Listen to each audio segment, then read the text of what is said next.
My name is Matt Farrell. I'm a graduate student here at DePaul majoring in computer science, and my presentation is on the use of artificial intelligence in financial trading. First, I'm going to discuss the criteria for success. Obviously, the overall goal of anyone involved in financial trading is to make a profit, or otherwise they wouldn't be involved with it. For each individual stock bought, the purchase can be considered a success if the stock can later be sold at a higher price than it was bought for. But obviously this won't happen with every purchase that's made, so there will be some unsuccessful purchases and some successful purchases. Overall, profit is made if the amount of money made by the successful purchases is greater than the amount of money lost by the unsuccessful purchases.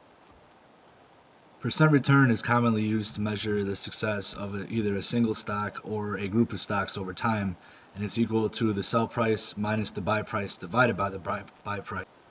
In order to be successful, an AI system must be able to predict the majority of the time if a stock price will increase from its current price.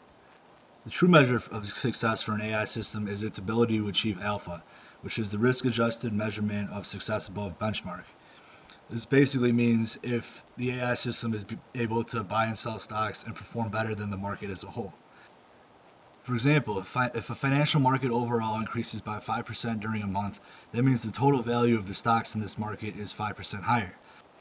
If someone owned a share of every stock in this market, their return would be 5% because the overall value is 5% higher. In order to achieve alpha, the AI system must achieve at least a return of 5% through buying and selling stocks. Next, I'll discuss how AI systems work for financial trading. Machine learning is extremely important for analyzing past data and using it to discover relationships and predict future events in the stock market. Typically analyzed is both past stock market data, which is prices, along with text data, which is news reports or social media, basically information about a company that is made available to the public that may have an effect on the price of its stock. This can include information about new product releases, financial reports, hiring or firing of executives, or other news. These relationships modeled by the machine learning are then applied when analyzing current data to predict the future price of stocks in the current market. The programmer will set criteria, and if these predictions meet the criteria for purchasing a stock, the stock will be bought. For each purchased stock, the programmer will also specify criteria to sell the stock, and once the stock meets these criteria or a time period has elapsed, the stock will be sold. There are many different strategies used by both humans and AI in financial trading, and I'll now discuss a few of the more popular ones. Stock can either be held in the short term, which means sold quickly, or held for a longer period of time with the hopes that the price will increase over time and it will become more valuable. Short-term buying and selling has become a lot more common recently, and as a result of this, the average holding period from a stock has dropped from 4 years in the 1960s to only 20 seconds recently. Holding a stock long-term has more potential profit, but it also has more risk, as the price of the stock can decrease significantly over a long period of time, whereas over the short term it can't change very much. All AI trading systems must have predetermined criteria set by the programmer for buying and selling stocks once the criteria is reached. As an example of those criteria is the criteria used by the Arizona Financial Tech System, which only buys stock when it predicts the price will rise by at least 1% within the next 20 seconds, and this system never holds a stock longer than 20 seconds. By using these criteria along with a successful predictive algorithm, this system was able to achieve a return of 8.5% over a 5-week period. This system was also able to achieve alpha over those 5 weeks because the market increased by only 5.5% over that period. The use of AI in financial trading has become increasingly popular recently because it has a number of advantages over traditional human trading.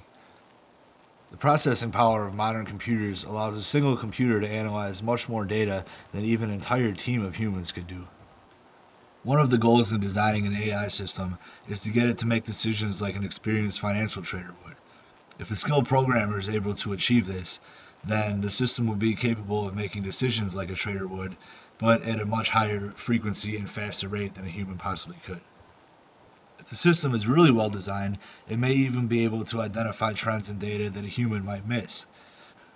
For example, the Arizona financial text system that I discussed earlier was able to identify a correlation between specific words being found in a company's news releases and the corresponding rise or fall of that company's stock after the news release was put out. There will always be some risk involved in financial trading because no matter how well designed an AI system is or how skilled a trader is, the market is always unpredictable to some degree.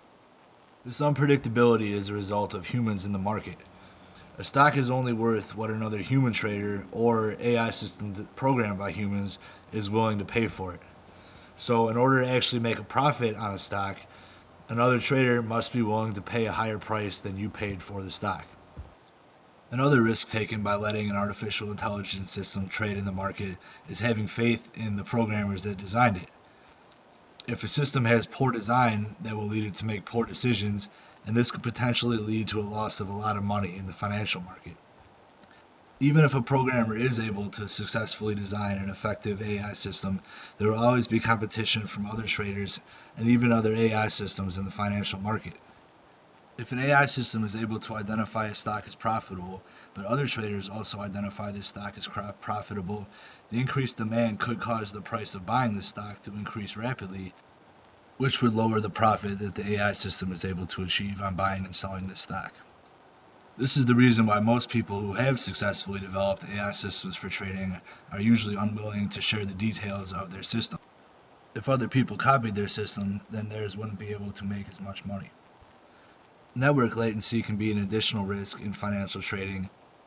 If high demand for a stock causes the price to increase rapidly, the machine may have thought it was a good idea to buy that stock half a second ago, but by the time the actual order is put through to buy the stock, it may no longer be profitable. On the other hand, extremely low latency networks can actually be an advantage in trading. Some people who developed low latency networks were able to make a lot of money in the stock market by buying high demand stocks before everyone else was able to, and then reselling it later after the demand causes the price to rise. Overall, most of the risks involved in using AI for financial trading can be minimized by having an experienced programmer who also has knowledge and experience of the stock market. If a system is well designed, the benefits will outweigh the risks in trading, and it will have the potential to perform better than human traders ever will be able to on the stock market. A lot of investment companies and hedge fund managers have realized this, and that is why they're investing a lot of money into AI research and also data mining research. There will always be ways to improve a system by reducing its risk or increasing its profitability, but there's tremendous potential in these AI systems for financial trading, and their effectiveness will only improve as time goes on.